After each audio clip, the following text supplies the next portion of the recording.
Today I will show you 3 easy ways how you can make your SSH server on Linux a bit more secure, without any fluff, the Swedish way. Have you tried turning it off and on again? Let's jump right in. We are on Ubuntu 24. I will log in with my test account. We are now logged in. So we can secure our SSH with 3 easy ways. The first way is going to be to change the actual listening port for the SSH. The second way is going to do some firewalling, so we only allow connections from a certain IP. And the third is we are going to install Fail2Ban to stop brute force attacks. Let's begin with to become root. We are now root and are going to start with the first option, and that is to change the SSH port. So we will do nano etc SSH SSHD for SSH daemon, not SSH config, because that is for the actual client on this computer when you're connecting to other SSH servers. SSHD is the one for this server. The only thing we need to change here is actually the port 22. I will change that to something custom instead. Why not 1337, right? Control S, Control X, and it's saved. The easiest way now is to actually reboot the computer. Systemctl, you can do daemon reload systemctl restart socket, but I'm too lazy, I will just reboot it. Let's log in again. To test this, we are going to use a Windows 11 machine, so I will swap over to that now. It's on the same subnet. Let's log into that one. The server is on .10 and the client is on .101. Let's open a terminal. Let's see that we can actually reach the server. Let's do an ordinary ping. That's no problem at all. Now let's try to SSH to it.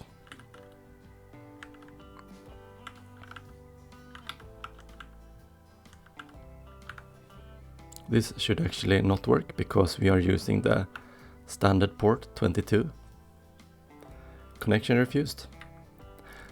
Now let's try with port 1337. So by that you type SSH-P and then the port, and then as usual. Here we can see we actually get connection. We can accept the fingerprint, put in the password, and we're in. So that's the first of the low-hanging fruits, how you can secure your SSH server. So if we do sudo s to become root again. Now let's do some firewalling. So we will check if it's enabled. We do UFV status. We can see that it's actually inactive. So we will now enable it. UFV enable. It says that it actually will drop our connections. Do you want to proceed? Well, not actually, because we are SSHing right now, so I will actually press no. Instead, we can add the rule. So I will go UFV allow. Then we type the IP address, and that is 172.16.1.101 from this computer. Then you type 2, and any is any IP address on this server. So that is if you have like multiple bindings on web access, web servers, etc. Then you type port and the actual port, and remember we changed it to 1337. Well, I typed something wrong. If we allow, we need a from IP to any IP port 1337. This should be right. There we go. We will also remember to deny everything else. So we can do an up arrow, UFV, and instead of allow, we type deny. And instead of from just this IP, We do from any IP. And port 1337. So the more granular rule we did earlier will actually overcome this one, a more general rule. We can now check UFW status and we should see that it's inactive. But if we go UFW enable and we press yes here, and we can see that is now active. And if we do UFW status again, should be able to see the rule. Here we can see we are allowing from 101 and everything else is actually not allowed. So we can test that by logging out from here. Let's log out from the actual server.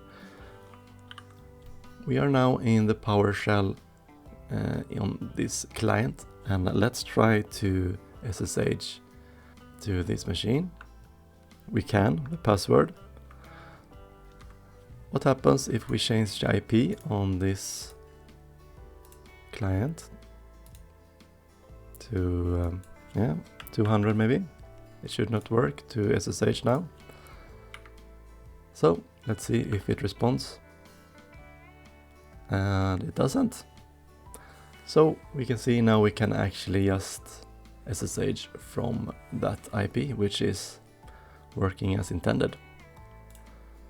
Let's change back to 101. 101. Say. And we should now be able to go into the server again. Control L. So that was changing the port, adding firewall rules to only allow one IP. Now we are going to head over to Fail2Ban, which is a brute force tool. We will start by updating our packages. Actually, we will start by become root. Then we will do an update and an upgrade. I usually do it like this. apt update and then apt upgrade -y. So we should fairly soon be all up to date and we don't need any restarts. That's good. Next we will actually install Fail2Ban. So we will go apt install Fail2Ban, just like this. 2.5 megs, not a large program. Y, enter. It's now installed. What we will need to do now is actually make our local jail config file. To make it a bit more easy, I will go to the actual folder where Fail2Ban is located. It's in the etc folder, Fail2Ban. So let's head over there. If we list the contents here, we can see there is one file that we are very interested in, that is jail.conf. Let's take a look on how it actually is configured. The main thing here is in the top rows, and it says that in the most cases you should not modify this file but instead make a jail.local file. So we are going to do that immediately. So I will head out of this one and we will just copy jail.conf to jail.local. We now have a jail.local, so let's edit that one.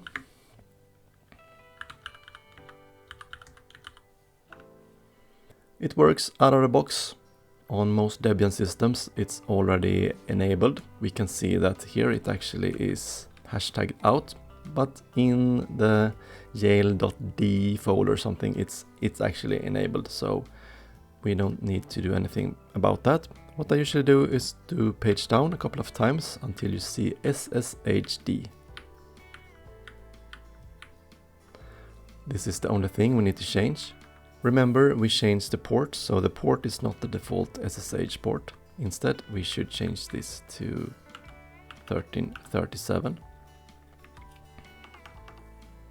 And for testing purpose in this video, I'm not gonna bore you with trying, I think 5 times is the standard. We will do Max retry equals 1. Everything else can be the same. You can look further into Fail2Ban if you're curious, but I think it will be a ban of 1 hour, and that is if you have typed wrong password within the 10-minute window. Control S, Control X. We can now stop Fail2Ban to see how it works without it. So I will do system ctl stop Fail2Ban. It is now stopped. I will actually log out from here. I mean exit. And we can type exit again. We are now in the standard PowerShell window. And if we go here and I just press password, enter.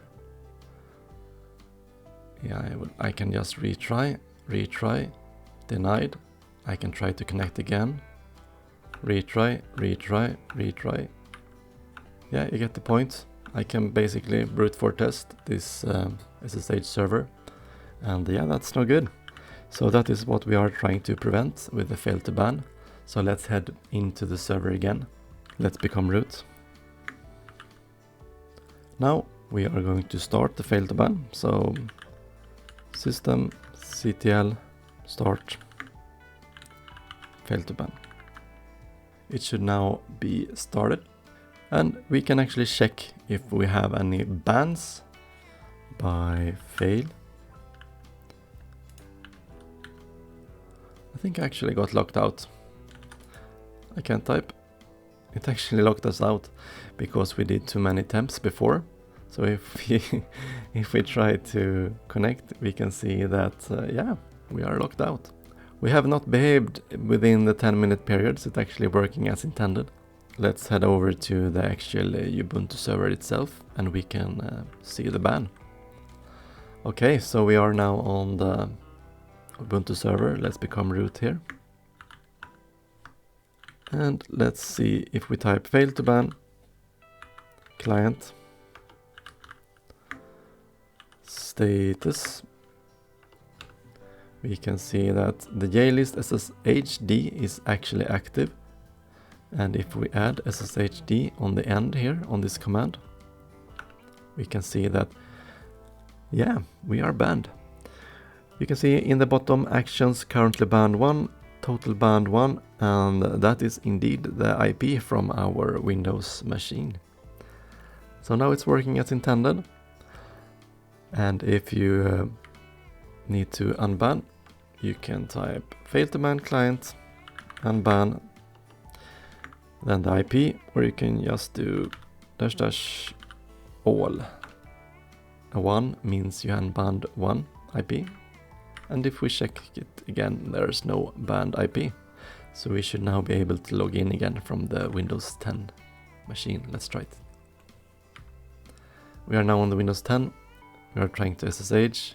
We get the password and we can log in. Okay, that was changing the port, adding firewall rule, and installing Fail2Ban and configuring it. Like and subscribe for more content like this. See you guys. Bye bye.